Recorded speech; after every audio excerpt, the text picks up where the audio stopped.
did you want to? Yeah, let's just say thank you again for coming. And so this is our 4th Industry Partnership Subcommittee meeting, and so we've got a lot to cover today. And we are going to be doing just a quick roll call here, and we're just going to try to improve our efficiency here. So we're just going to look and see who's here, and then we're just going to check our list just to make it easier. I do want to say I don't see any public participants right now, but when they do come, I'm just looking and seeing. I'm not seeing any public participants at this moment. And so in that case, I'm just gonna go ahead and turn Stephanie, back to you, see if there's anything else you wanted to cover. Nope, I just want to welcome everyone again, and I'll just reiterate what you've already said. This is the 4th meeting of the FAC Industry Partnership Subcommittee. And I am Stephanie Hardison. I'm the Deputy Designated Federal Officer, along with Mr. Boris Arathia. Before we get started, as always, we'd like to thank everyone who made this happen. And a few things that we'd like to mention, that this is a live virtual public meeting, and today's event is being recorded and will be posted to our website with all the relevant meeting materials. There will also be time at the end of this meeting for public comments and statements. So once public attendees join, we will open the floor for them to speak. We'll now open the 4th meeting for the Industry Partnership by roll call, with which, Boris, you have already initiated. I'm sorry, I jumped the gun. Yeah, that's okay. But we'll just go through, and I'm looking right now. We still have individuals falling in. I'll just say Farad. Farad, we know he's not going to be in attendance for today. We have Denise.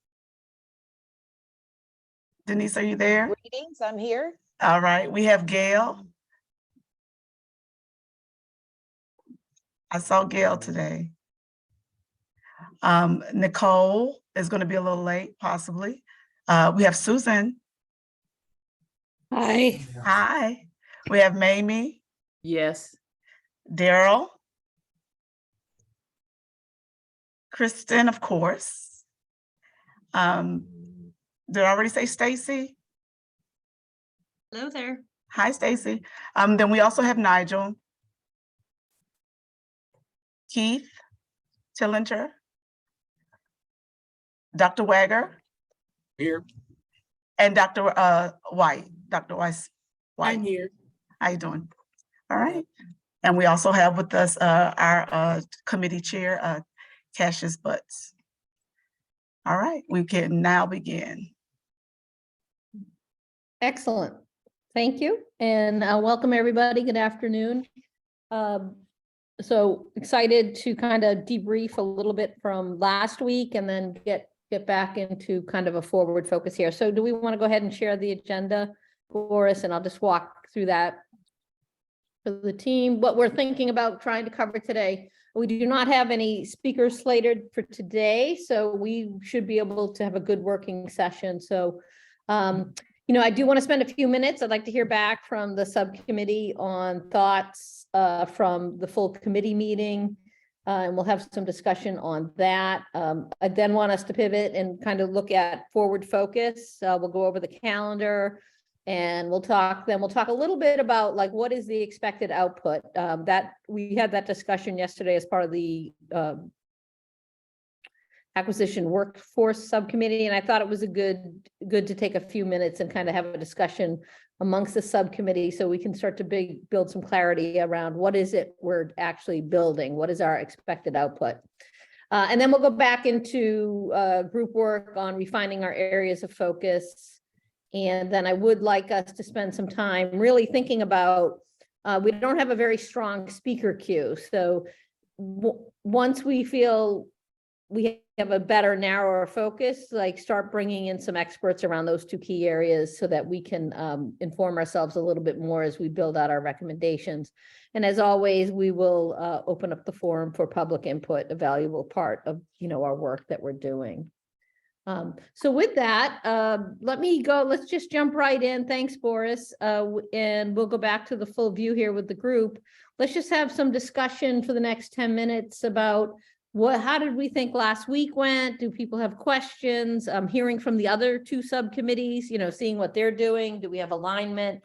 So we'll just open it up for some general discussion here. Any feedback? Let's just start with that. Maybe I'll kick it off. This is Kimberly. So I thought it was some really good discussion last week. I think it was really helpful for those of us not participating in all of the work groups to hear some of the thoughts and feedback that's happening through those discussions, and to make sure that we're kind of connecting the work that we're all doing. While we definitely have very targeted and specific focuses, making sure that there is that line of kind of thread that's going through all the committees, so that we have a unified positions and some recommendations that hopefully won't contradict each other, I think was important. And I think that came out in all the discussions. So I thought that was really helpful. The other thing I guess I heard as well, is, making sure as we're looking at our specific recommendations and what we want to move forward, who are they targeted at? So I think that came up in the discussion, that I think we were really focused based on feedback that we had gotten from GSA, that we can only provide recommendations to GSA in reality, because that's who has commissioned this FACA. But, do we need to be thoughtful about how any of our recommendations may influence other federal agencies, procurement policies, or practices in any way? And so just being thoughtful about whether or not, as we're building our recommendations, do we need to have a recommendation about how some of these may apply to other federal agencies potentially? So just a thought there for us. And then just making sure, I think that, we're thoughtful on, again, ensuring that whatever we recommend doesn't unduly, lead to current procurement participation to dwindle or be decreased. So really understanding what has been driving participation and success from people that are currently participating in the procurement system, and then how we can make sure that, as we put recommendations in to kind of grow and be more thoughtful about climate and environmental justice and sustainability, that we're providing a resource and a tool for that to be successful moving forward, and not kind of putting a roadblock up inadvertently. Good. Thanks, Kimberly. Great feedback. And I think I serve on the acquisition subcommittee too. And so yesterday in some of the discussion, Daryl was questioning, understanding our impact on the other subcommittees. So for example, I didn't see that much overlap between our first area of focus of engaging to expand, whereas he did, and he brought up a good point, like who's going to be doing the engaging? It's going to be the acquisition workforce. So potentially, so they would, our recommendation could definitely impact them. So I think as we refine recommendations, we can do a little bit of impact analysis, right? To say, hey, is there things, other parties we should be kind of thinking about it with this recommendation? So those are good points.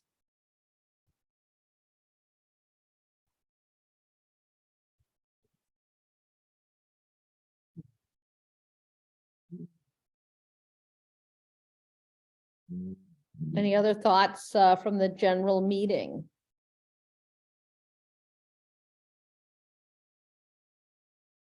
How do you all feel about where we're positioned as a subcommittee? And, kind of, because once we start moving forward, we're going to get moving pretty fast. So any thoughts on that? So basically our mission, our focus, we're really kind of narrowing that focus into that subset of the supplier pool, and then also those two areas of focus. And we'll spend a little bit more time on those today, but. Hey, Kristen, if I can jump in here again as a DFO, and I wanted to pick up on something Kimberly said about the idea of not putting any roadblocks. So one thing that was interesting from the two speakers, if you remember, we had the OASIS and the Alliant speakers, the programs that GSA is running. But one of the things that they're finding right now, OASIS, is not everybody's excited about putting sustainability considerations in the acquisition. So some of the early feedback that's coming back from vendors is like, this is going to be really hard for us to do. And you're asking things that are going to be difficult. So I think there's an interesting point there, and I was curious to hear from the group. You heard the presentations from Tiffany Hudson, who's overseeing OASIS, and then Paul Baum, who's overseeing Alliant. And I'm just wondering if you all had any other insights from listening to those two presentations, because I think there was an interesting point that Kimberly just made that ties to that idea that we may be putting some potential roadblocks to, particularly in small business area. So I just wonder if people wanted to comment on the two speakers.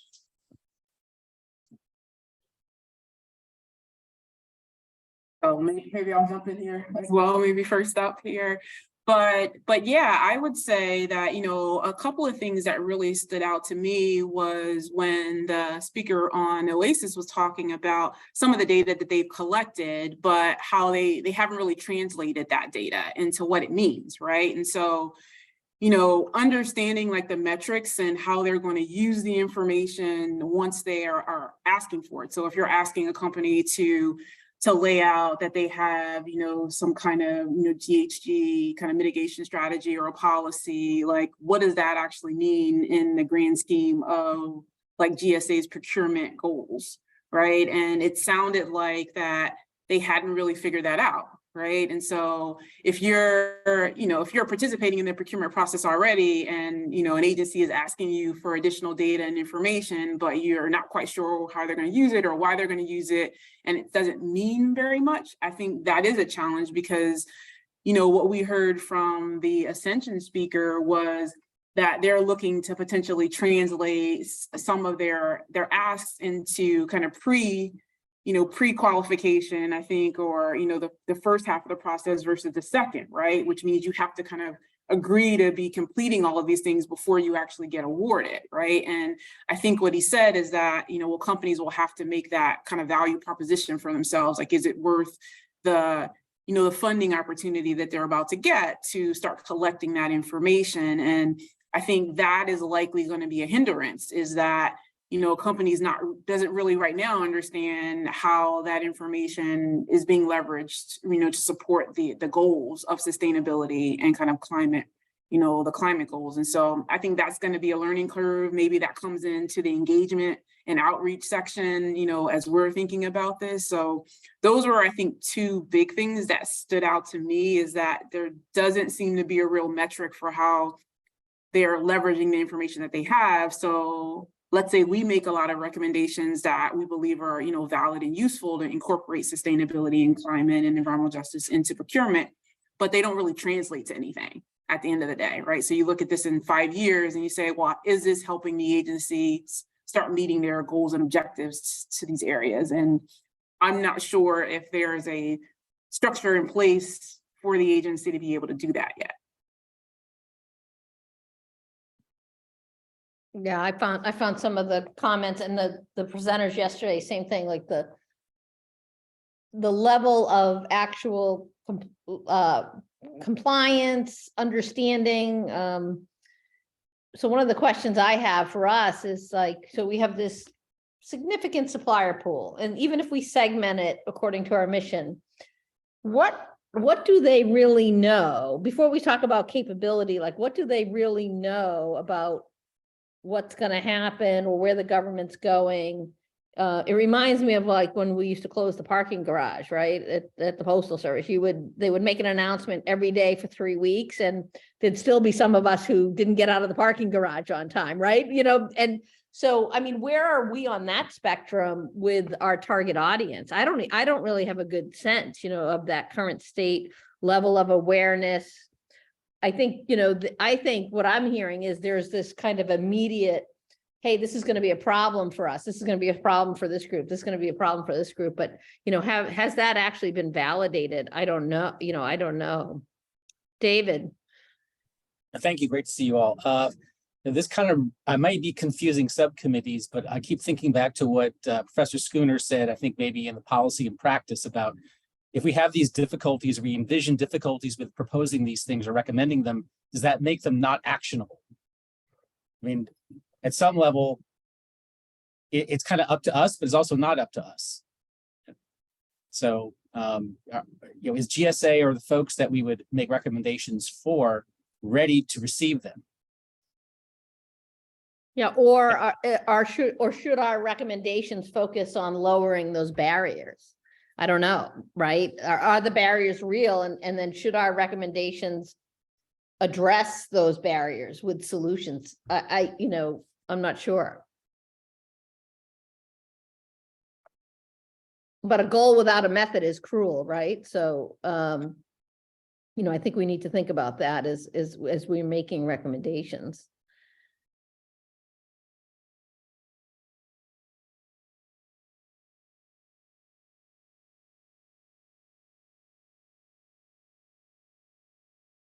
I think one of the things that's kind of interesting to me too, and maybe Boris, you guys can help us with this, is we tend to want to gravitate towards, well, who's really, creating all the greenhouse gas? Who are those major contributors? But really, a lot of the work that GSA is doing is along those professional services contracts and the IT segment. And it seems like that's kind of the sweet spot.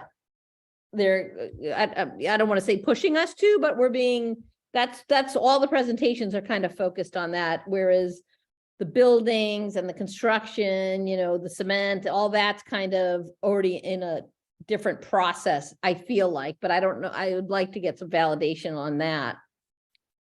Yeah, so let me comment on that a little bit. So there is another group at GSA that we haven't brought yet, and which we will. It's another group that will be coming down the road here, the Public Building Service. So PBS, which is dealing with leases, they're dealing with buildings, and they're actually another advisory committee, the Green Buildings Advisory Committee, which we had Michael Bloom come to one of our meetings sometime back, I think in October, and he talked a little bit about what they're doing there. So there's definitely a piece of a side of GSA that will be interested in things like you're talking about, Kristen, sort of some of the bigger generators of greenhouses emissions. And so there is that. But in terms of acquisition, there is definitely a community or a sector of industry that has to do with construction and buildings that will definitely be listening to. However, where I would say the energy is right now is the people that we've been hearing. So those are definitely, I would say it's a good place for us to start. Which one? The ones that we've been hearing from. Oh, okay. Professional services. So yeah, that's what I meant. Feeling I'm getting too, Yeah. just listening to all the presentations. And again, we're not going to boil the ocean, right? We're not going to solve all the world's problems. It's like, can we make some recommendations that make a difference and advance the ball? But that's something I'm kind of struggling with bringing, just drinking in all this information and trying to figure out, where are we charting our course towards? But that's some of the work we still have to do. Mm-hmm. Looks like David had his hands up. So I want to reflect off of that.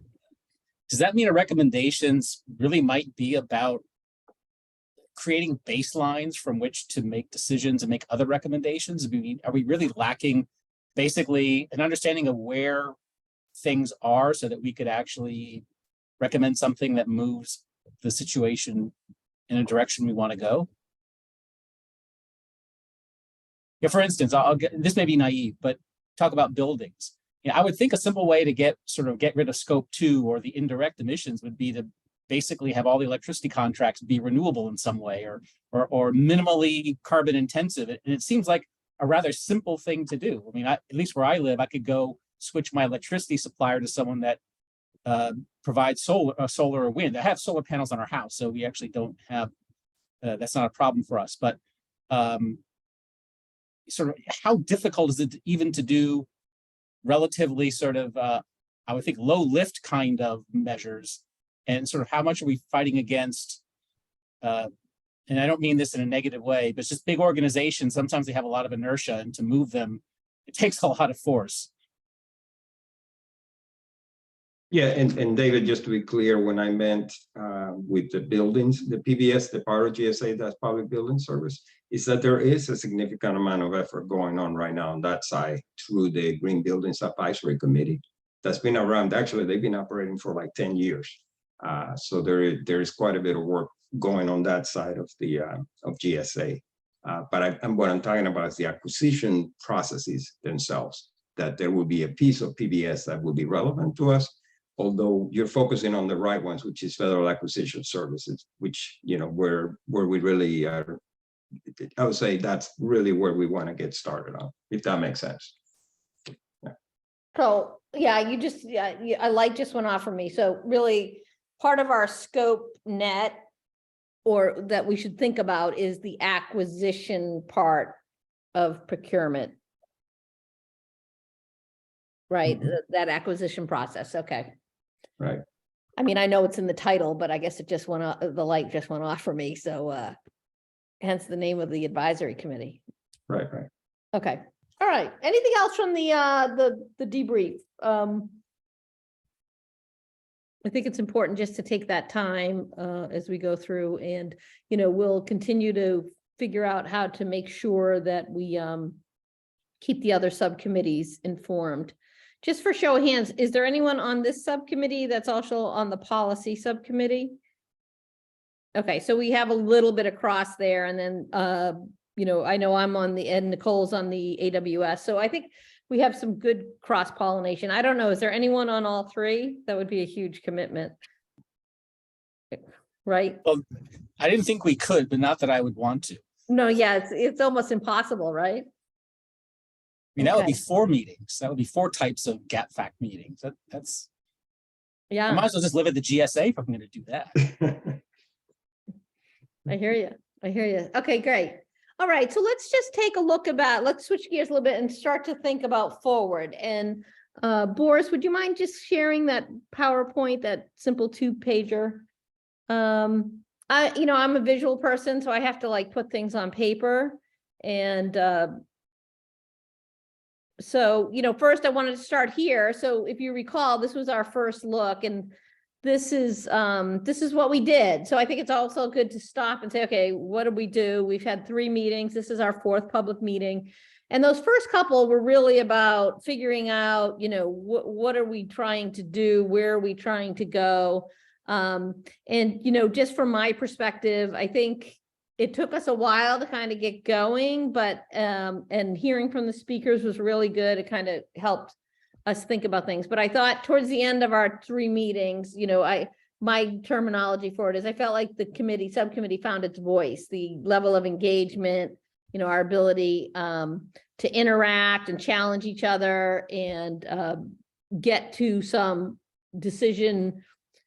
notional decision making, I think is good. And that's the type of energy we're going to really need collectively from the subcommittee as we go forward. Because you'll see, if you go ahead to the next slide, we have the next full meeting is slated, they're hoping, I think, towards the end of April. And there is definitely going to be an expectation of an output at that meeting of at least a list of preliminary or first set of recommendations and potential path forward. And we're going to talk about that a little bit after this, but I just wanted to give everyone a sense of, if we were to take this calendar and start to break it down into, how do we think about spending a couple of meetings, gathering a little bit more information, refining, but then really getting into a building recommendations, fact checking that they're actually, recommendations that are going to have an impact that we intend, and then prioritizing that. And so I think, I was happy to put this on paper because I was like, oh, look at all the time we have. And then I thought about everything we had to do and I started to kind of worry about that. So I'd like to just have a little bit of discussion around this. I mean, any of you with your experience as far as, hey, we should really be spending, by what point would you all be comfortable that we're actually refining recommendations and preparing output, for that full committee in April? So this is a little bit of just a few minutes on planning, breaking the workload down, so to speak.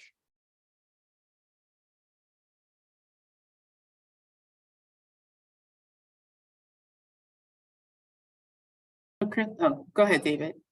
Oh, so I have a basic question. I mean, this is the first such commission I've been on. So are there any kind of set expectations for sort of the the number of recommendations or the specificity of them or anything like that. I just don't know whether if we came up with one really good one, does that meet the bar, or are there specific expectations, I suppose?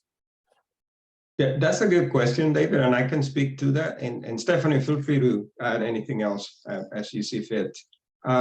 So the expectation is not for any number of, there's no limit on the number of recommendations. Now, having said that, we're not looking for a huge trough of things. GSA do these 20, 30, 40 things. That's not what the interest here is. We're looking for really curating recommendations down to a manageable number and putting yourselves in the shoes of GSA. What would they need to do to implement these recommendations? And beyond just giving a recommendation, this is sort of a blueprint on how to implement it. This is what it would take, be able to tell the story, the context behind the recommendation. This is why it matters.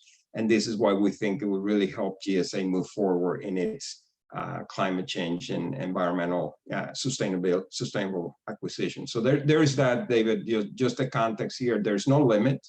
However, I said this to another subcommittee, we're not looking for a 400-page report. That's just not very helpful. That goes on the shelf and nothing happens. But this is really based on what you're learning and based on your information that you're bringing from your fields. It's like, we really feel like these 2, 3, or 4, and as Kristen said, there may be some low-hanging fruit, things that are quick wins. We use that term in Lean Six Sigma all the time, but it could be some fairly low-effort things that could be presented in April. That would more than, you know, the key thing is this resonating with GSA leadership? Is this really, yeah, these guys are going in the right direction? And that's what we're going to continue to have the conversations, making sure that, you know, we're kind of moving in a place that is really going to resonate by the time you hand those recommendations. So that's kind of the context. I don't know, Stephanie, if you wanted to add anything else to that, because we've had this conversation a little bit. Yeah, no, Boris, I think you touched on everything. Okay. No, I appreciate that. Thank you. If I may reflect on it a little bit. So I'm glad you mentioned, I guess, senior management, because these things would have to have a champion inside GSA. So we certainly need their buy-in to do that, at least based on my limited experience trying to do these things. And the other thing is, and it's been mentioned maybe in the full committee or maybe maybe in the policy and practice, but presumably we shouldn't recommend anything that would require a regulatory change or a whole nother process that would be time consuming. And personally, I don't know sort of the contours of sort of where do folks in GSA have the freedom to act or to do things differently without seeking some kind of public permission or that I don't have a good grasp of. And if there's a document that outlines that, I'd be happy to read it. Now and you raise a good point, David. The whole idea with things that require legislation or rule making in any way, yes, obviously it's complex, it's bureaucratic, there's a lot, and GSA doesn't control, like the FAR Council, there is other stakeholders that are part of that. That's not just GSA. So NASA and DOD are the big ones. Is there anybody else on the FAR Council, Stephanie, other than NASA and DOD? I think those are the three, right? Those are the ones that, yeah, he mentioned. Right. So there is that. However, I will say, if there is something that has potential of having big impact, this could be a long-term recommendation that, it's presented as such, that it's not necessarily something that you would implement right away, or it could be combined with something else that's happening down the road. So I don't want to shut any roads down, but as you said, senior leader, as long as we're talking with Jeff Kosas frequently, which we are, believe me. So this is definitely on his radar. And Crystal Broomfield, who you saw last week sitting, who's the associate administrator on Office of Government-Wide Policy. That answer your question? Yes, thank you. Yeah, and looks like Mamie has a question. Mamie, go ahead. This may be in the material, I'm not sure. Let me try to frame what I'm looking for. Is there a crosswalk? Okay, GSA, the goods and services that GSA buys or procures, linked to where are the mid-sized small businesses operating, and the dollars associated with that, with those contracts and the sustainability challenge with those areas. Is there a crosswalk we could see, an area we may just want to hone in on that would give us the biggest bang? Am I making sense? I mentioned like it's Yeah, I four- think what you're asking makes sense to me, Mamie. I don't know that I have an answer. We're definitely gonna take that question, Stephanie, and let's do some research on that because I'm thinking, so there's the whole category management side of things, which basically consolidated different types of services and products in various categories. And I know GSA doesn't manage all of them, but they manage a fair amount of them. They manage quite a few of the categories for the federal government. But you're asking a good question, and I think we have some people on our network that we can follow up with to try to get some answers to that, because I think Yeah. that's a good question. Yeah, that would be insightful for me for as a Yeah. trying to propose an area we would want to focus in on and drill down on. Yeah, and just for clarity, I like this concept a lot, Mimi, but I want to make sure I'm kind of capturing it. Could you just kind of walk us through it one more time? What you Okay, said? so GSA, we were talking about professional services. We're talking about, you got the buildings, you got the federal buildings, but you push hard on private sector lease space as well, or private sector develops, you spend major dollars, 20 to 30 years leasing private buildings and things. So you push on the private sector that way, the developers, and then you got the federal buildings, which tend to come in last because Congress doesn't put the budget there. So you got contractors in that space, right? You got contractors around the electrical vehicles, the medium, small contractors, and then you have the professional services, be it in the IT arena and whatever the rest. So you got the products and services that you purchase for the federal government. You have the contractors in that space. The contractors in that space now. Then you have the sustainability challenge in that space. So that's the third dimension. And the fourth one, it was a fourth one. The target audience. No, the price, well, the product, I mean, the contract dollars. The dollars associated with your contracts over in the space. Products and services, the value of the contracts, the companies that are currently in that space, and then the fourth bucket, your sustainability challenges in that space. Yeah. Yeah, So- yeah, so- go ahead. Yeah, I was gonna say, we saw some of this. We didn't, I Yes. don't think the whole matrix, but some of this was in the presentation Okay, that we got yesterday at AWS, at least the contract dollars and how they're stratifying that down. So I know that's on the shared drive. Yeah, share that actually, link. and that's exactly Okay. where I was gonna go, Kristen. If you go on our website, Mamie, you can Uh-huh. also get the presentation. It's already uploaded on the website. So you can get it on the shared drive, but you can also go to the GAP5 website under the acquisition workforce page. And you it's will gonna give find me it. the 4 dimensions. No, it's just. It kind won't of give you parts the of it. 4 dimension, right? It will not do that, Mamie, but it will give you some answers to what you're asking for, actually. Okay. But to Mamie's question, if something like that doesn't exist, I mean, we might decide to, every Mhm. category is important, but I guess I'm a little concerned with like our ability to focus and move forward. So we might say, well, on the public building services, there's already an advisory committee working there. And so we may focus on that horizontal, but I don't think Mamie's verticals all exist. I don't know. You're gonna do some exploration on that, Boris. Yeah, we'll do. Yeah, Stephanie and I will take note of that, and we'll Okay. do a little. And I will drop the link to the those charts, by the way, on the chat here in a minute. So I'll put that in there.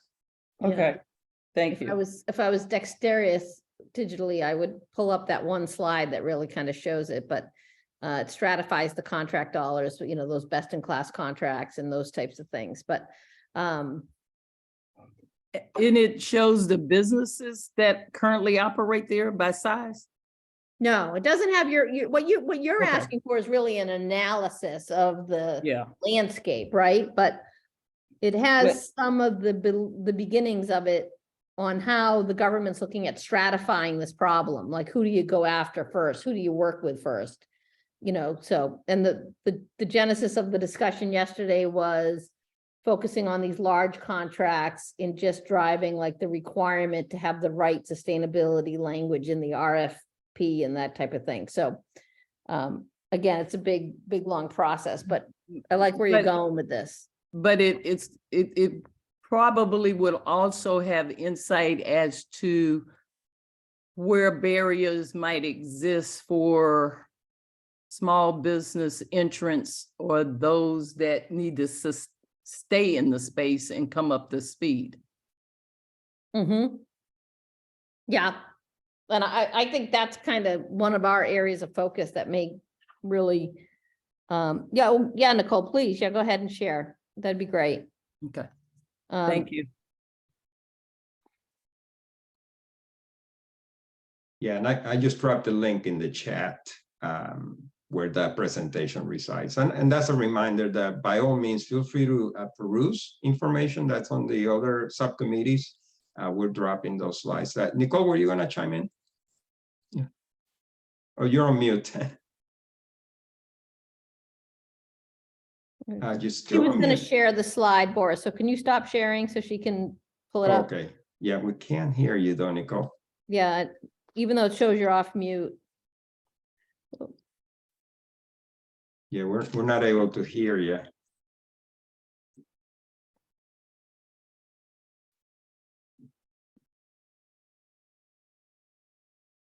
Yeah, sometimes it might be just easier just to drop out and come back in to get you in.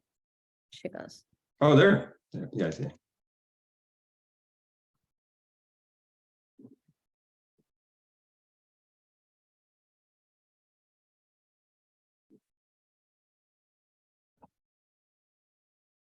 Yeah, and I think there was a slide where it shows the number of, and so this is like a Yeah, there's a table in there. I have it on my 20 presentation, right? Yeah, it was a nice table that said, hey, these 10 contracts are this much dollar spend in the government versus the next 1,000 contracts versus the next 3,000 contract vehicles. So It's slide 15, I think.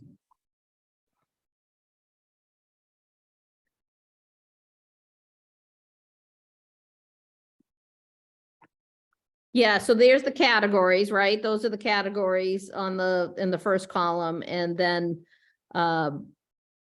the federal spend. So it's kind of the front end of what you were talking about, Mamie. And then what are those, who are the major suppliers, the small business suppliers in each of those? I don't know if we'll see what type of information exists. Because if they don't exist in the space, then that's probably, it's a possibility there are barriers to enter. Mm-hmm. You know, are there barriers to enter? And then will any of these requirements, you know, create barriers to sustain, to keep the current ones in? Yes. Yeah. Okay. Well, and maybe I'm just, thinking about something that David said earlier about kind of the benchmarking, right? And the specificity of the recommendations that we have. And then just looking at, what Mamie just raised about those categories and the spend and whether or not, how many small or medium, sized businesses are in each one of those categories. I mean, as we're thinking about the specificity of our recommendations, are there two buckets? One, kind of the benchmarking recommendations that are, the agency needs to do an analysis of XYZ to benchmark what today looks like, right? For those small and medium businesses to incorporate some of these sustainability aspects or climate aspects that are already being requested as one piece. And then the second piece of recommendations in our bucket could be, well, here's what, we think the agency should be striving to achieve, right? And so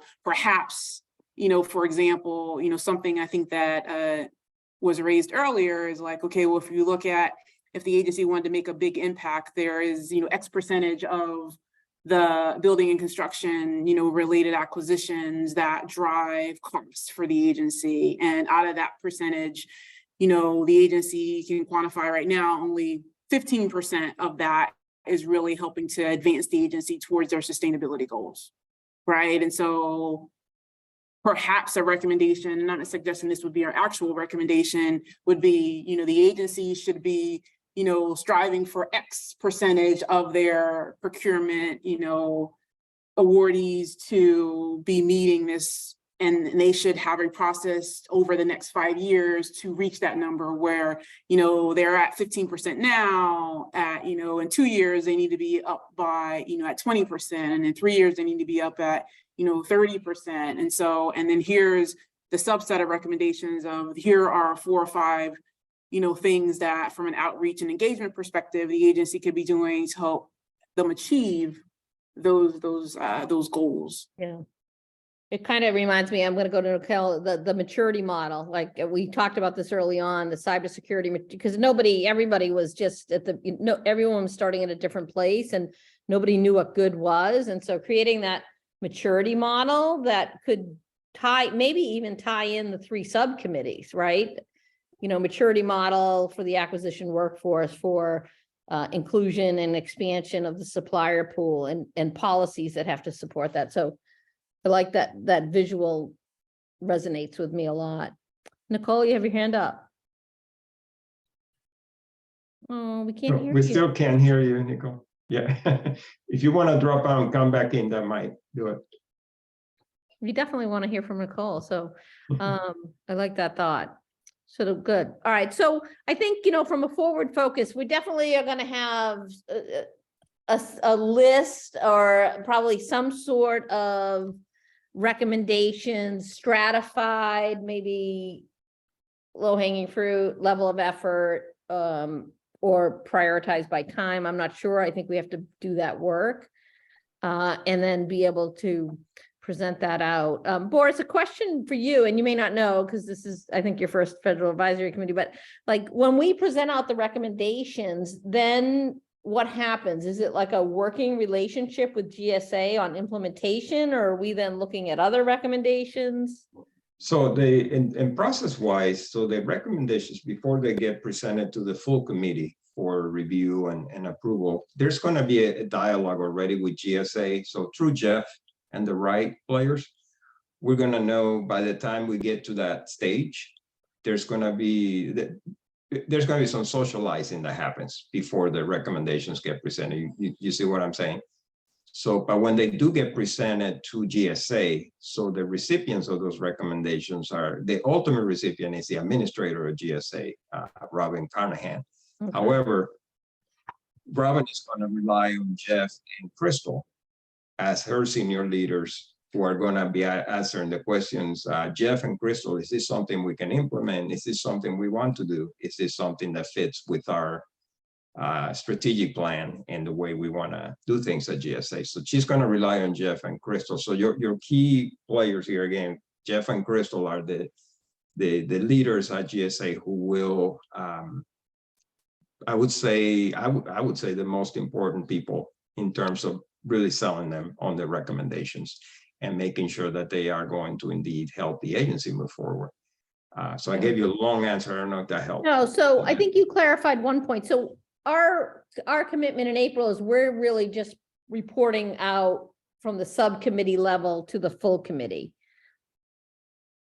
So we want to get to the point in April where before that report out happens, so those recommendations are already socialized, or at least what you're thinking is socialized with the other subcommittees. So there's a coherence there.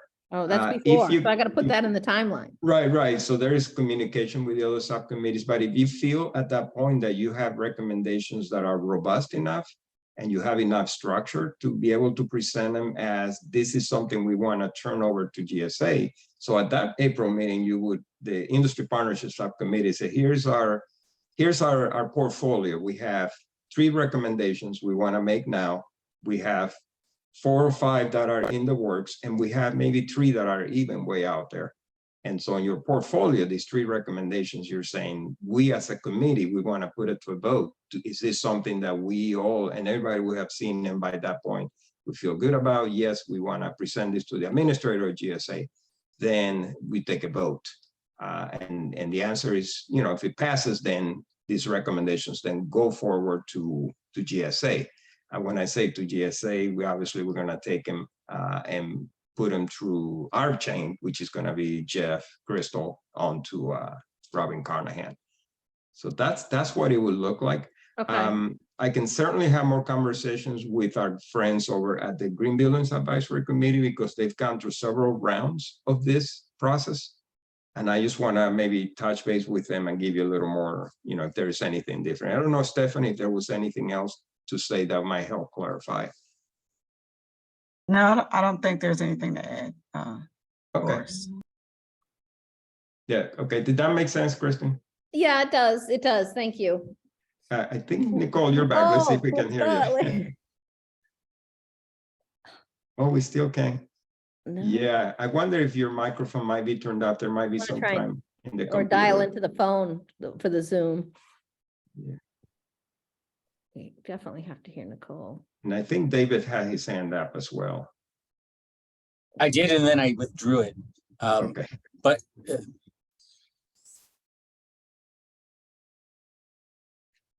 You can bring it back if you'd like. Yeah, we still that's a can't hear you, dangerous Nicole. thing to say. Hmm. Okay. How about now? Oh, yes. Yeah. Yeah, we can hear you. Okay, excellent. So one of the items that came up yesterday at the Acquisition Workforce Subcommittee, and it was said very briefly, Kristen, I want it to imprint on this committee. And that is several years back, Stephen Sylvan at EPA did an assessment of the impacts to small and medium-sized business, historically disadvantaged businesses that would be imposed as they moved different sustainability internal policies forward. And he said it's a fairly robust analysis, not much has been done with it, and he would be very, very willing to share that with us. And that might provide us, Kimberly, some of the data points that you're looking for, and Mamie as well, with respect to especially specific policies that EPA was interested in moving forward internally. I think this committee should get its hands on that document. Yeah, agreed, for sure. That would be And great. would love to have him back and just kind of focus on that data with us, Boris, if we could arrange that. And if it's something that can be done. I think that's Sooner a than fabulous, later. that's a fabulous idea. Yeah, we can definitely, they were more than willing to share with us. And I think he would be a good speaker for this subcommittee. Okay. And then, I'm like a dog on a bone with this, but those categories, I think as we get into our jam board session and, should we, or can we figure out a way to refine that? Or does that diminish our impact? I don't know the answer to the question. My intuition wants to refine, and not focus on every single category, but that's why we have a broad, diverse committee with lots of different backgrounds. So we'll get into that discussion here. Can I offer something related to that, Kristen? Because you were looking at the timeline and asking, how much more time shall we be gathering in a particular area knowledge? I think that if we had a more refined list, we could then think about specific speakers around those very well-intended ideas, so that you have a better sense of when something gets covered. I agree. And that's such a great segue to our next session. So we're going to go ahead and talk about, go back to our areas of focus, back to our jam board, and take a look at where we started, not where we started. Let me rephrase that, where we left off. And Boris is going to share that for us. And then before we get into problem solving, I want to make sure for these two areas, if we could just spend a few minutes articulating what we think the problem is. So once we get the jam board up, and then if all of you can get into the jam board, that would be good as well. And let me see. So Can you you have to, put the Jamboard link in the chat, please? we can try. Yeah, but I'll go ahead and do that. I'll just drop the Jamboard link in the chat. And as a Thanks, Boris. reminder, you will need your GSA Google account that we provided to you. Let me put that in. And I just dropped it in the chat. I think this is the right one, correct, Kristen? Yeah, it should be, that's about it. Yeah. And then Okay. what subfolder was that? You put it in the chat, but I'm on two different accounts here, so Okay, I see that you're on. Yeah, let's see. I'm in there, but I don't know where it is. Okay. Give me a minute. We'll get going there. You Yeah, guys. and I just dropped that in the chat, so the link is in the chat.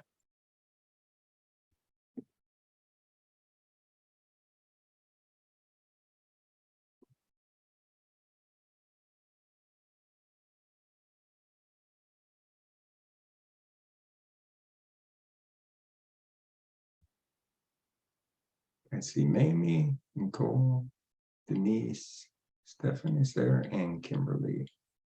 And I see you in there. Okay. Okay, great. Yes. So if we go to, if we can go to sheet 5. And I apologize, I didn't take our refined words that we used at the full committee into the shed. I'll do that after this, but we kind of landed on these two areas of this engage to expand and this measures motivations. And I think we put in methods, we kind of lump them all together. So if we go ahead to the next thought, and this is where I think we can use stickies here and let's get some interaction going. But, you know, I think recommendations should either solve a problem or make something better, right? Or advance the objective. So I'd like to just spend a few minutes kind of getting our thoughts on paper as to, for lack of a better way of saying this, what problem are we trying to solve in these two areas? And then we can focus on recommendations, which would be countermeasures to that. So what I would ask you guys to do is just use your stickies.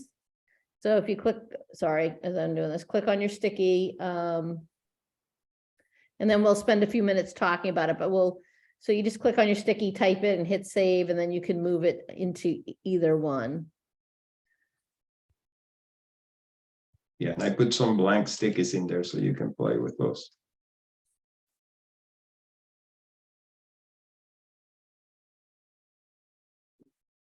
You can just double click on any of those and then type some text in those.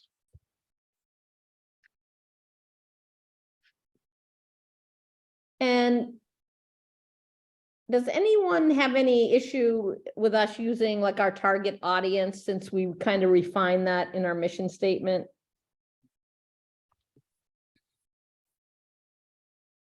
I'm just thinking to make it easier for typing out, like.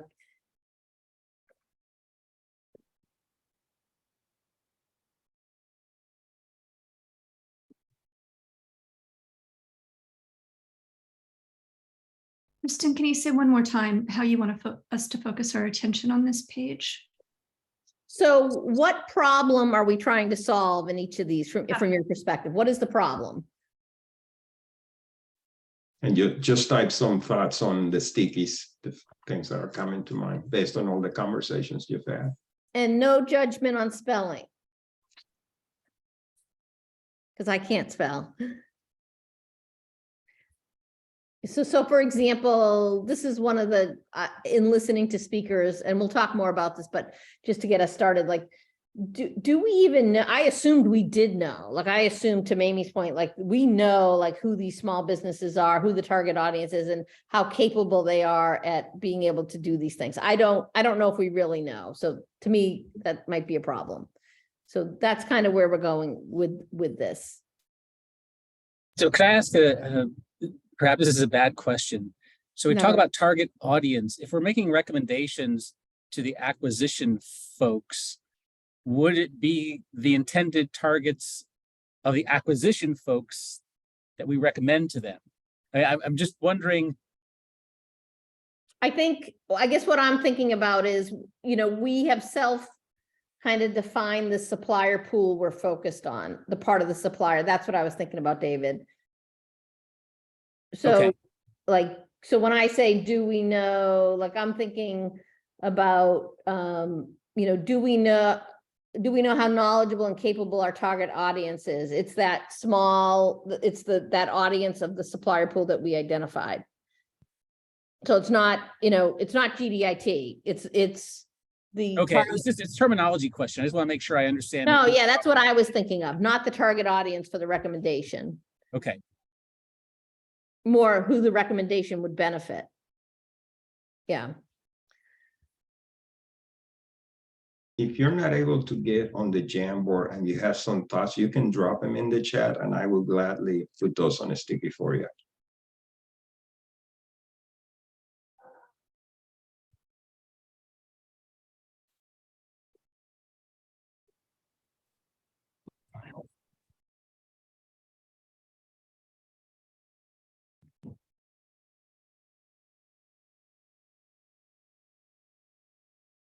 And Kristen, again, this is about what is the problem we're trying to solve here, right?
And to refresh your memory, here is the presentation that you all gave last week. And this was the summary of the 2 priority areas, if that helps.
Okay. Take another minute, just kind of finish up your thoughts here. And then what I'd ask is that we just spend a little time talking about this. I know this can seem laborious, but I think it's really important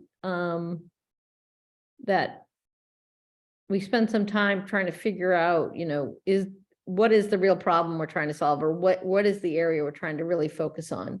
So I think what would be great is if people could talk about their stickies, and if somebody would like to go first, we can do, and you don't have to do all your stickies at once, but we can go ahead, and what we'll do is we'll aggregate them as people talk about them, so we know which ones we've talked about.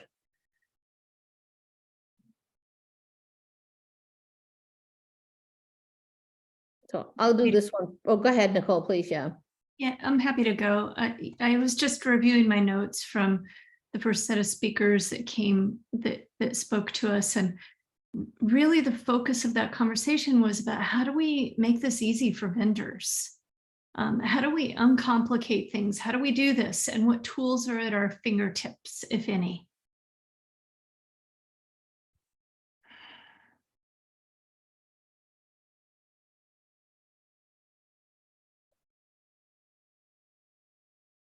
There are other stickies that I put up here, but I'll just leave that one and let David or someone else with their hand raised to jump in.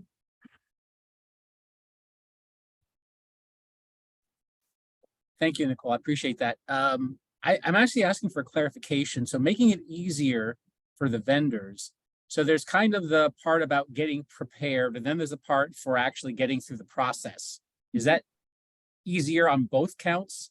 Getting them, let's say, up to the level of performance that's going to make them sort of highly ranked in however the acquisition folks rank potential vendors.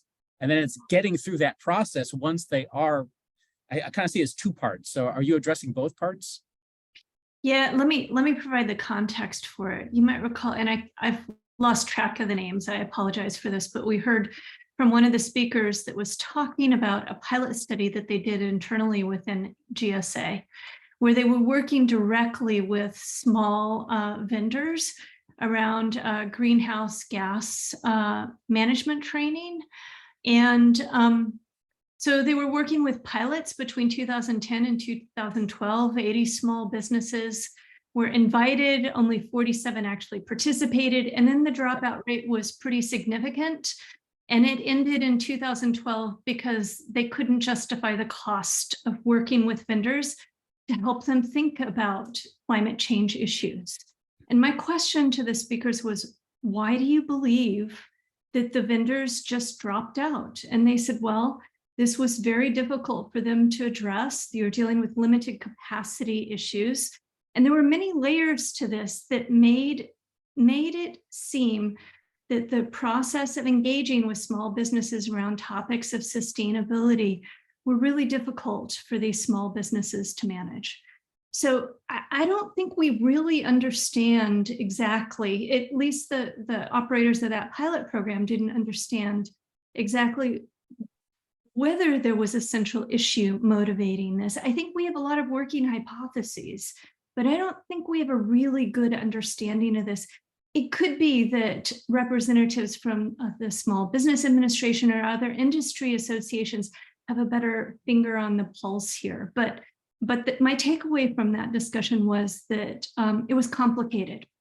And so in asking ourselves, if we're trying to engage to expand and make and create as many avenues for opportunity for small and disadvantaged businesses to have a strong stake in the change that's coming ahead, how do we help them do that?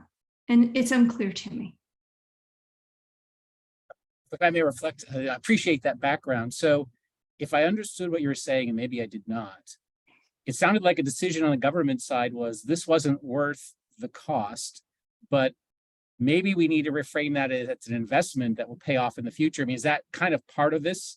And the other thing is, with all of the various dollars coming out of a number of different congressional bills, is kind of the cost thing really off the table because there's the wherewithal to do that kind of thing now? So my takeaway from this was a little bit more layered. So they invited 80 businesses, 47 participated, 35 actually did their base year greenhouse gas inventory in 2010. And then only from 35 down to 11 participated in the 2011 inventory. And then in 2012, the 11 dropped even further. So, you know, I don't know that this is like paving the way for huge impact. So I think that it's really taking a pause and asking, what are the big barriers to the sort of engagement that we're hoping to get from small business? And the pilot study wasn't able to answer those questions. That's the question that I asked the team, but it could be that we could get that information elsewhere. Yeah, and I was wondering that too, Nicole, like based on what you said, was there any indication or feedback from the 30 or so that dropped down to the 11? Like what made them drop out and not participate in the pilot? Like, was it too much information was being required? They didn't have the infrastructure to be able to collect the information. There wasn't a graduated tier for them to be able to reach that. Like, didn't sound like any of that kind of came out of that, because that probably would be helpful, because that's honestly what my probably biggest caution is with any recommendations that we would put forward is, are we going to put barriers in place that ultimately people just don't participate, or they just don't, they engage for a little bit and then they're just like, well, this is just too much of a heavy lift for us. And unless I'm a larger company that has the infrastructure to make these substantive changes and make them long lasting, because they see that this is going to be beneficial not only for their businesses, but also for their engagement with the agencies moving forward. I wonder. We got a couple of hands up here, so let's just, from Stacy, go ahead, please. Yeah, no, so I think when you look at some of this, the bottom line is, because we've worked a lot on the private side where private owners and contractors are engaging smaller suppliers in some of this too. It is hard work and it is a lot of information that's a foreign topic for a lot of these businesses. And if it's voluntary and pilot driven, and there's no, at the end of the day, requirement or outcome that is monetary or business making, it makes sense for me that they dropped out over those years, because it's something that they're doing, that they're participating in a pilot voluntarily. They're doing a lot of work that's outside of their comfort zone, that takes a lot of time. I mean, what was their motivation for continuing to participate in that pilot? That would be my main question. So I think a lot of this gets into what are the carrots that we can offer to make this worth the time it will take these small businesses to learn this, and then understand that once they've learned it, that there is a tangible outcome that is going to help their business. And I think we get scared. We say volunteer because we don't want to make people do things, but that can be a detriment if we think about it that way for too long.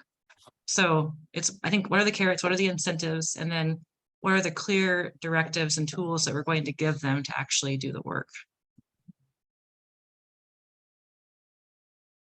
Yeah, I'm just making a note here, because the problem that, and again, I want to stay focused on problems, is, you know, not saying these are all correct, but not the right carrots for small business, you know, to engage at this level. I'm just putting it there because that the countermeasure, what is the countermeasure to that?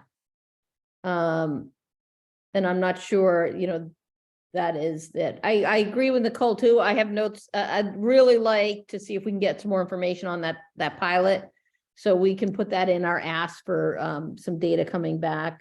And then Maria, you had your hand up, and actually, Maria, I was going to quote you, because one of the quotes you mentioned on when you presented, this target audience is so broad.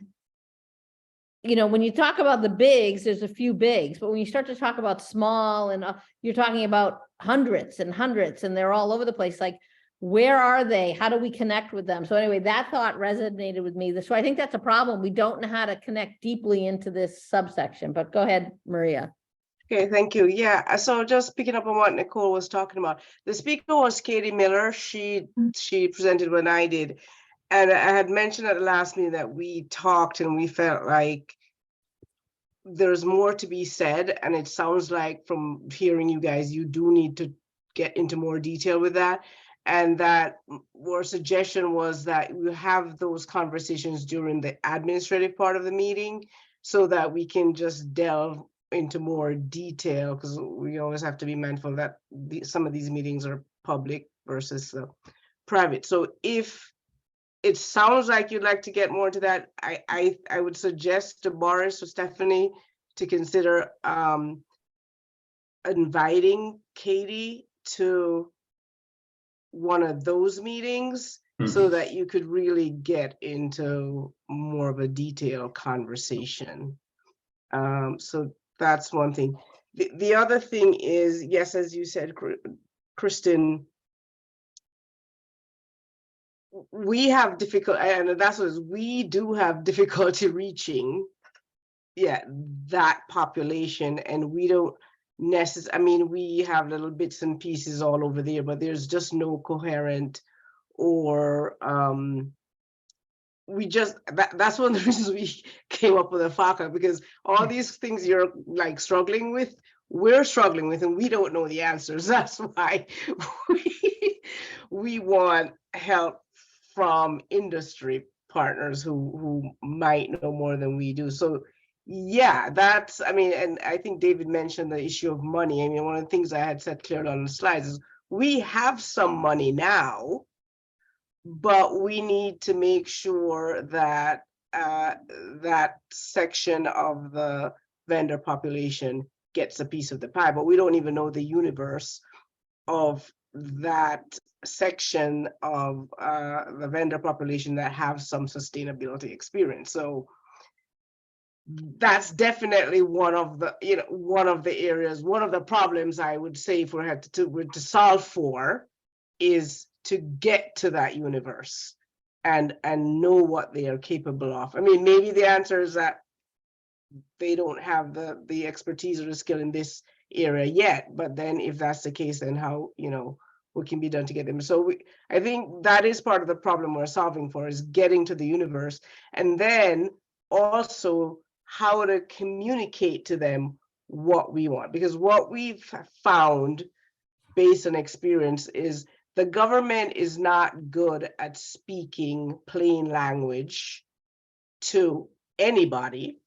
And this stuff is not that, it's complicated. And so even if we find the universe, how do we curate content? Because we have so much content. How do we curate it to be something that's translatable and understandable that would then, as you say, offer the carrots to actually want to get into this business so that they could get a piece of this pie? That's, I don't know if that's helpful, but that's a problem. I think when it comes to industry partnerships, at least, that is a problem we're trying to solve for on the issue of sustainability. Yeah. Let Does me, that help? I want to come back to that. That was great. Thank you. But let me go to Mamie. I see she has her hand up. I want to come back to something you said there, Maria. Maybe. 2 points. We're saying industry, but my experience with the small business community and myself being in a small business, they pay consultants to, it can be around certification for ISO, it can be their 8A certification. So that consulting base has to come in play to help nurture that community. At least that's what I think. That's how we see more new entrants into the program, with SBA. The other thing you might consider, or we may consider, some certification aspect as they have on the defense side, NASA side, around business process improvement, some sustainability type certification in that regard, and to start building their knowledge base and around it. So just thoughts. Well, those are good. I think, I have this vision of, we're trying to shine a light out into the universe, but maybe we've got to create a light that attracts the universe to come in and engage. So we A, know who they are, and then B, how we communicate with them, and then how we provide tools to equip and engage. And the other, may I add just one other thing? Of course. And what businesses are best suited in this area? What core competency can you build on from that business? Because everybody may not play. Have we identified that? Yeah, I don't think so. I think, how do you equip the universe and then the subset of this universe to even know how to play, given new requirements coming? And it's hard enough, right, to learn how to exist in the federal space. And to your point, so you brought up a good point that I think we can investigate too, is, who are the pool? Is there a pool or subset, and maybe small business can help us with this, of these, they're not trade associations, but group of contractors, consultants that deal more solely with the smaller businesses, that we may just want to kind of put on our list of somebody we might want to talk to, what their outreach is with the small business and this target audience. Are you asking me, or are you just throwing that as a question out to everybody? I think that's something I'd like to work with the DFO on. Is there somebody that can come in and speak, or is there a list of folks? I mean, when you guys think about, okay, we have to have outreach to small business, underserved, the hub zones, how do you do it? And I think you keep saying it's hard to do, but is there a subset of communicators that you go to that we should be tapping into?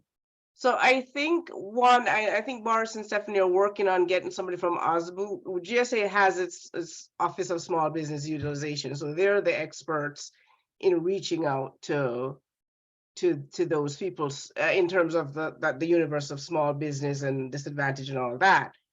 I still think that they have the challenge is this specificity of topic, the sustainability, because if you can reach it, but this is what we're That's, this is where the challenge is reaching those people. I mean, it sounds like Mamie has one suggestion in terms of the consultants, but that's what we're looking for. How do we find the universe of those businesses that are either interested in, would like to be new market entrants, or already in the marketplace and we just don't know about?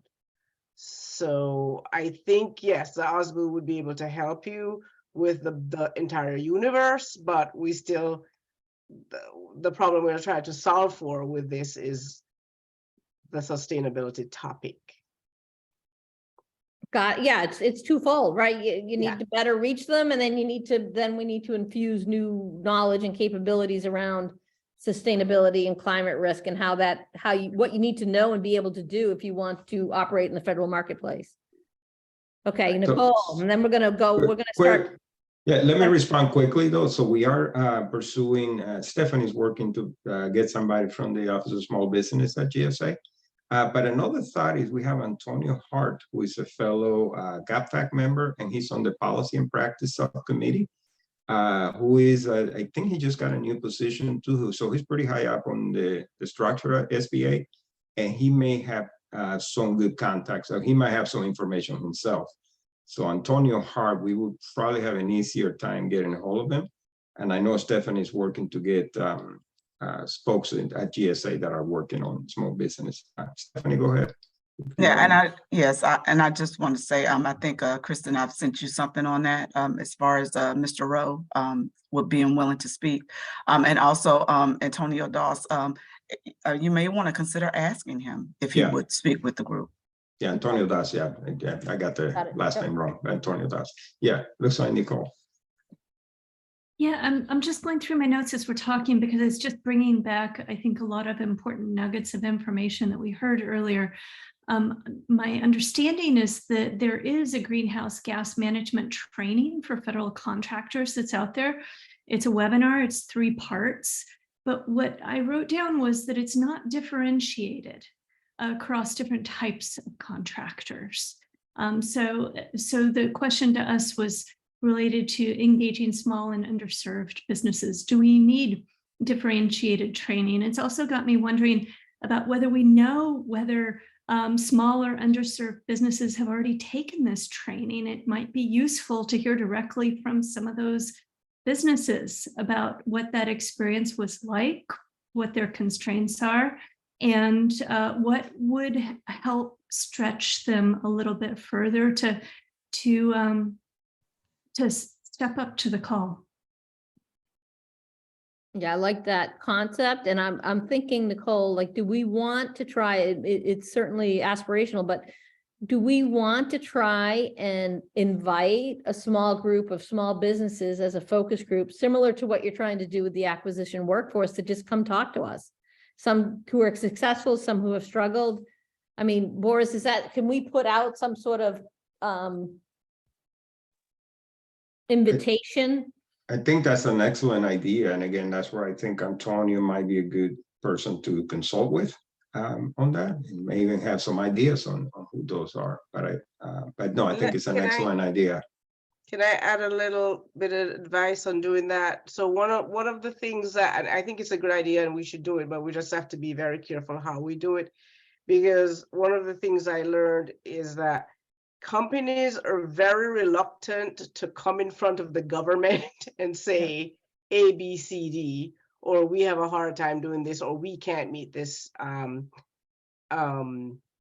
challenge. And so if you're going to do it, then it has to be in a non-public setting, because everything says posted, and it has to have some reassurances and caveats about non-attribution, those sorts of things. So just be mindful of those things, that if you're going to invite them, you have to sort of make them comfortable in sharing, and try as much in advance to give information about what you want or what kind of questions that you will have. So sort of just this sort of blind sort of inviting them and you just throw questions at them is not going to be as effective as if you think through what it is that you want to ask them and send them out in advance, so that they can prepare and they can give you a much better response. That way is much more effective. But don't just have a blind or cold question and answer session.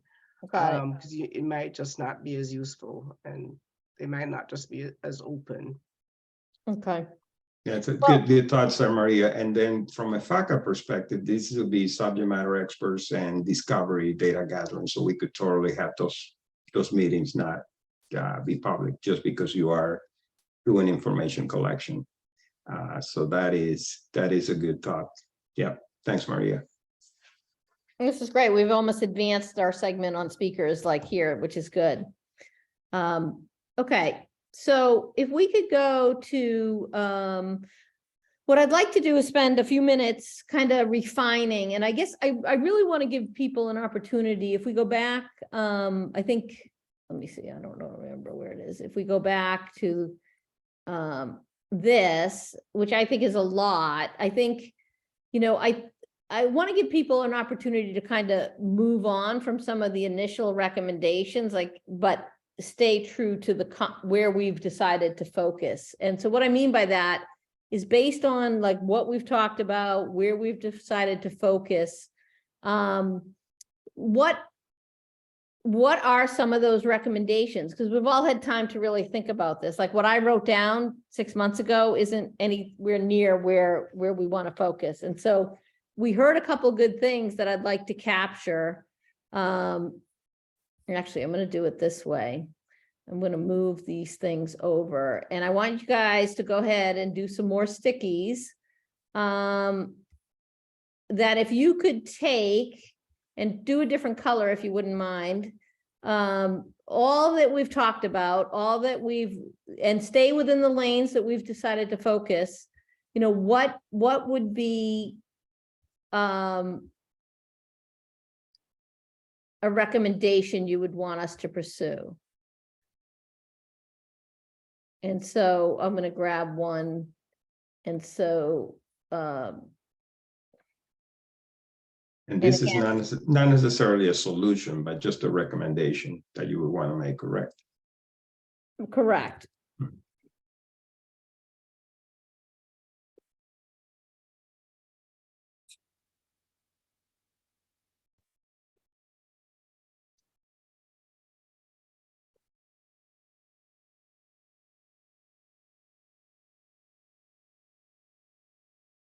And Kristen, this is a recommendation for next steps, a recommendation for, help me understand.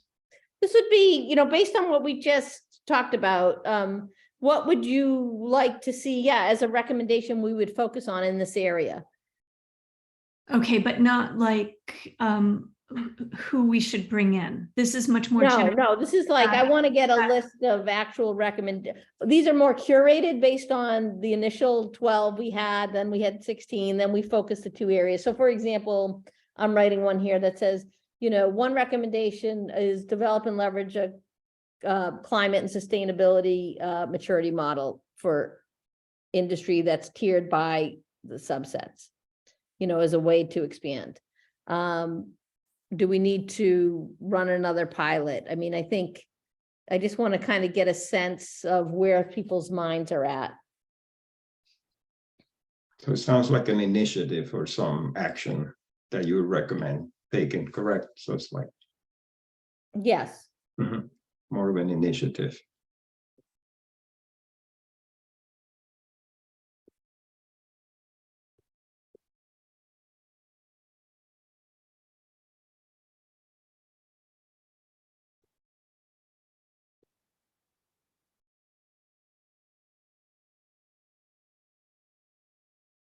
So, and again, if we go back, I guess, so if it's one of these, you know, that you really still feel firm to, but I just think we've moved beyond where we've acquiesced multiple stickies into kind of, I hear people talking about certain things.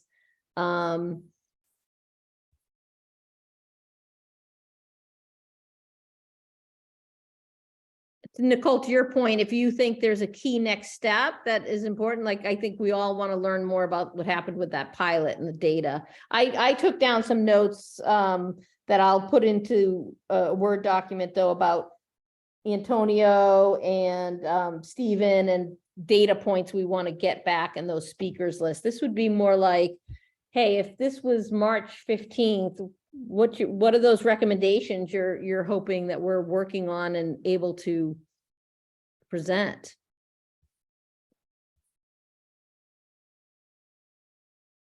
So Boris, I don't know if you can just toggle back to 5. And sorry, I'm not being as clear here, but you know, or I guess I'll defer to the team, or do we want to take these and multi-vote on these? But I'm just not sure these aren't mature based on everything we've learned over the last several weeks.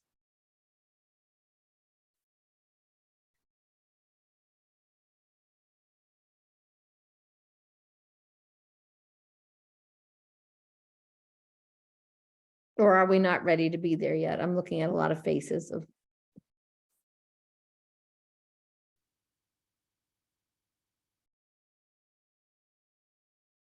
Yeah, okay.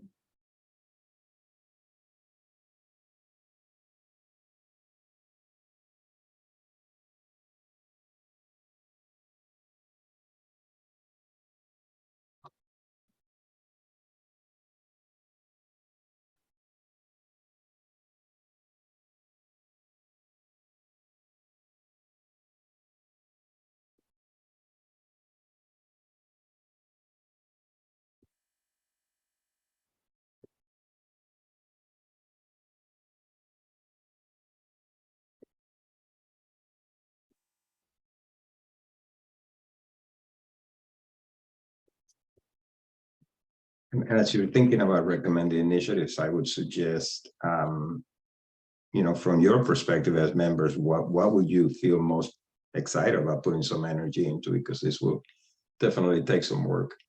Things that you're feeling some passion about too. It's maybe one way to consider, think about this. Things that you're passionate about, that you feel will make a difference. Definitely. And what are some countermeasures to the problems we just talked about? Maybe that's a better way to, you know, what's a countermeasure to the problems we just talked about? You know, one problem I've heard loud and clear is that we don't know who the universe is or how to reach the universe. That's a problem. I don't know what that countermeasure is to it, but I've heard it.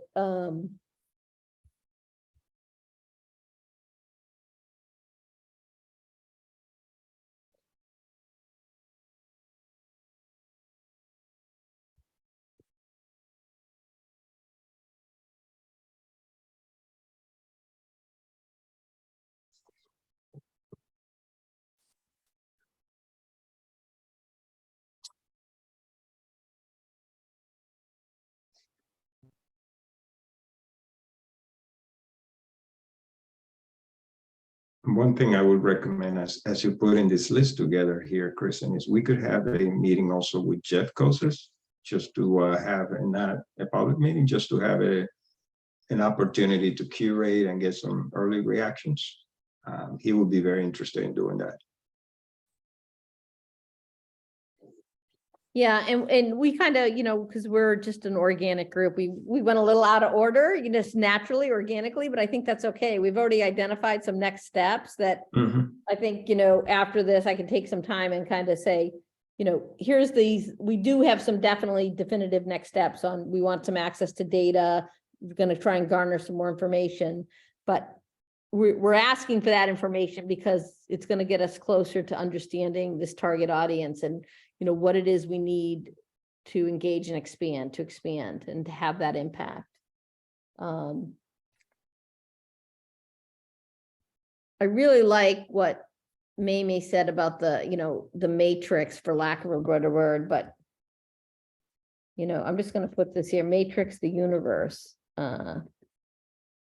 in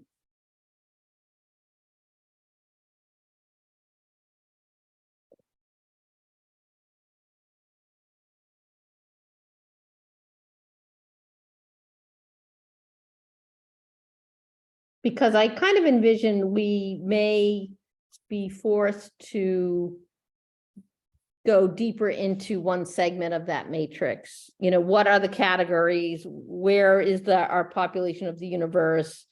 what are some of those barriers, and we may just pick one quadrant of that, like we may just say we gotta narrow, I don't know.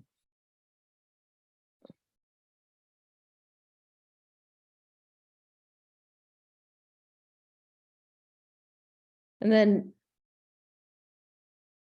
if we go, and I guess, you know, are there things, I'd ask, are there things on slide 5, I guess it is, that we just want to pull over or just kind of recurate? I'm not like dismissing these outright, but I just think, you know, should they be curated into, like, for example, these 3 stickies under best practices, should that, are they really saying somewhat of the same thing? And should we be simplifying that down?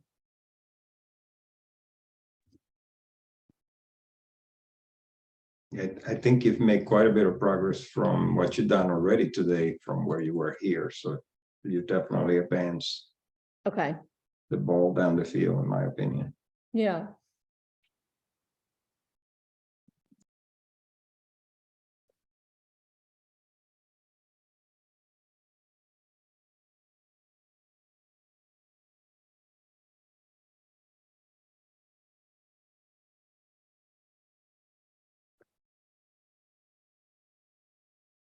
Can we talk a little bit about the bottom here? This is the one with the note. Oh,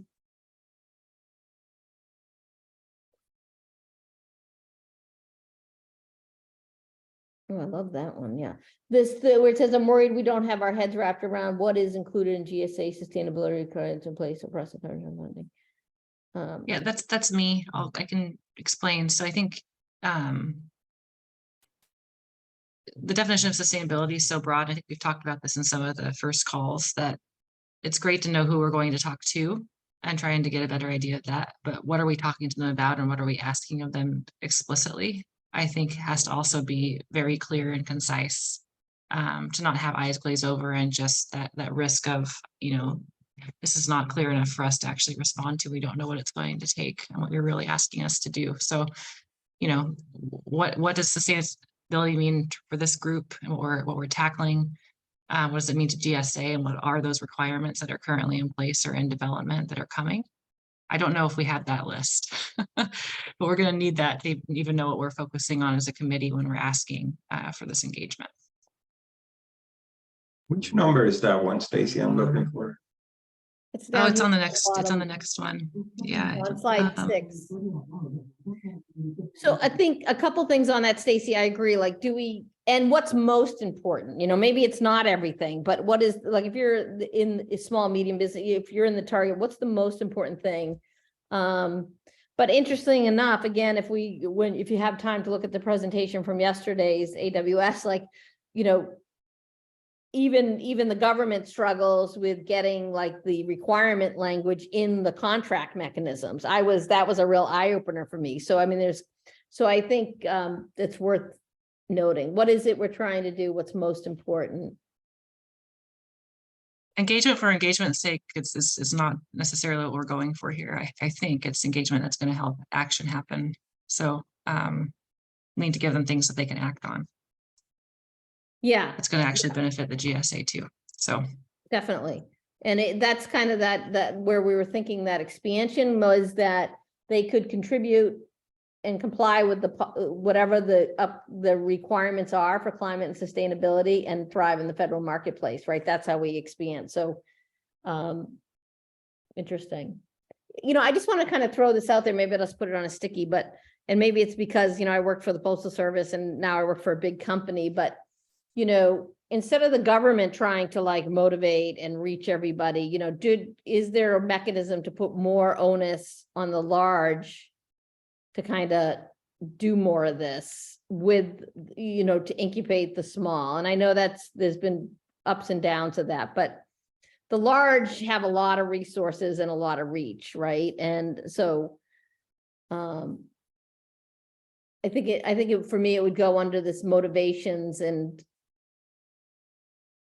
you know.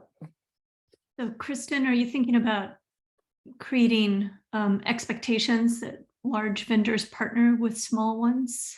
Yeah, kind of similar to what's happened, but can that process be improved where the large, take on more of that incubation, mentoring, but that because they have some of the engines. I'll use a perfect example, like if you have a green data center and you could host small businesses in that, green data center. I just use that as an example.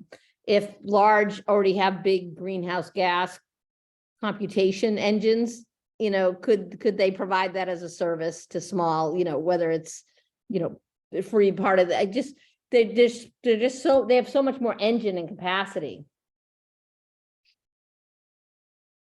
And could that somehow fall under this measures, methods, and motivations? All seas, rising seas raise all ships types of things. Who's ever typing? Thank you. One of the research projects that I'm on right now, we're looking at new technologies to advance sustainable procurement.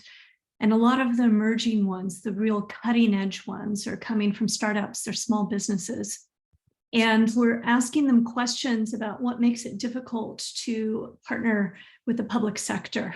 And the feedback we're getting is we're not even in the room. There's no space for us in the room because the giants are there, but they're not pushing the envelope in the same way. And so, these conversations are just bouncing around in my head as I think about, the partnership, that the feedback that the research team is getting is that it's these small tech companies are partnering with the big ones in order to get the space in the room for the conversation to be had. But it made me wonder, does it have to be this difficult? Is there not a way for especially the innovative companies? And we've been having discussions about this in earlier meetings, that often it's the smaller and more nimble ones that are thinking differently about things. How do we create space for them here?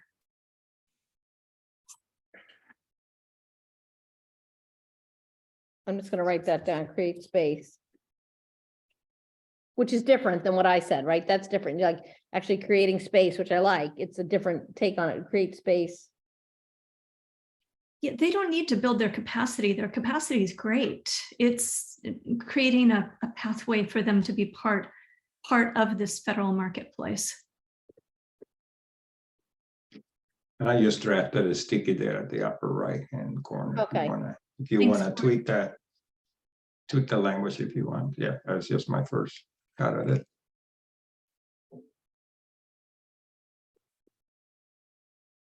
Sorry, I'm got multiple screens going. Okay, I can't type for it at all. All right, good. Is there anything else you got? We'll clean these up, and then our next session we'll definitely start to refine these down. So I think that's good. I think the large comes under here, motivations. Sorry, go ahead. The other motivating factor, so when you have the large IDIQ contracts, that type, or those partnerships with the large companies that have to have a small business plan to, in effect, and what are they called? Subcontractors that are playing with the large ones. There has to be oversight that small business plan was actually executed and the dollars that they're actually receiving as a result of these large contracts.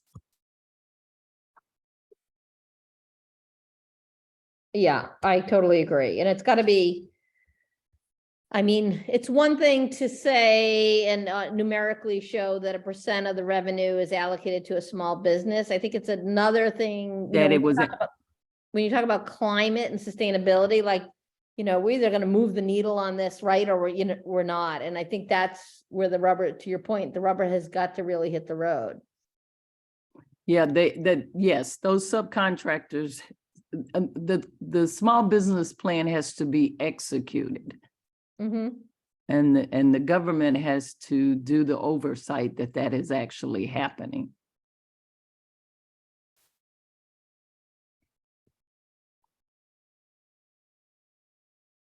Okay. I'm just gonna put oversight here. Okay. All right. Let's, this is great work. And as usual, like, I know it seems clear as mud probably to everybody.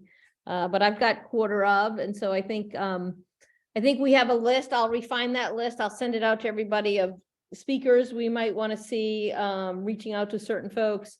And then we'll begin to refine this list. And, you know, nothing is carved in stone. So as you're thinking about this in your free time, you know, if you think of something, just jot it down and we'll bring it to the table when we meet next time. We do have an administrative meeting next week. So with that, let me go ahead and open it up for public input if we have anyone from the public on that would like to provide input.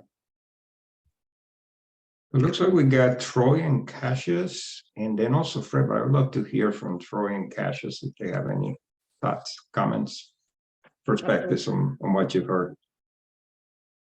Absolutely. I lost the Zoom window. Troy, Cassius, anything you'd like to add? Perspectives, thoughts, comments?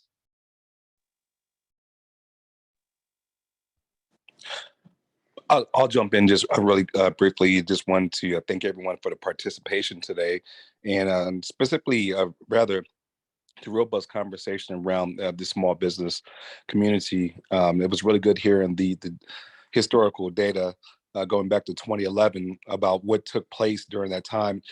Excuse me, where did some of these enthusiasts kind of fall off? And so it'd be interesting to find, and with the follow-up, to find out what practices we can have in place not to lose some of the enthusiasm that was built up during that time. But I thought that was rather interesting. So thank you very much for you all for having a dialogue about that.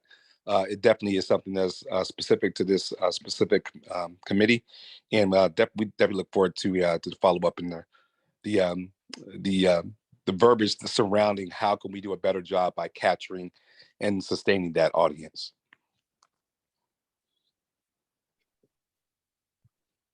Great, thanks, Cassius. And I made a note of that. I love that, you know, the enthusiasts. So not only those that fell off, but who are the enthusiasts now? Maybe those are some of the folks we want to hear from. So I love that. That's right. That's right. That was great. Thank you, Kristen. Hey, Troy, anything from you? And you might be on mute if you're speaking, just checking. Okay.